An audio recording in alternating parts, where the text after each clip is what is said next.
আপনারা জানেন আমি সবসময় বিভিন্ন জায়গা, বিভিন্ন মন্দির, বিভিন্ন দর্শনীয় স্থান এবং বিভিন্ন আকর্ষণীয় ঐতিহাসিক এলাকা পরিদর্শন ঘুরতে ভালোবাসি।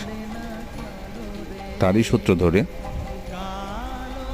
2024 সালের রোজার ঈদের দিন যেহেতু ফ্রি ছিলাম, তেমন কাজ ছিল না, সেহেতু আমার মেয়ে শ্রদ্ধাকে নিয়ে আমি বের হয়েছি। আজকে যাব ব্রাহ্মণবাড়িয়ার রামরাইল বাস স্ট্যান্ডের পাশে শ্যান্দ গ্রামে শ্রী শ্রী সিদ্ধেশ্বরী কালী মন্দির দর্শন করতে।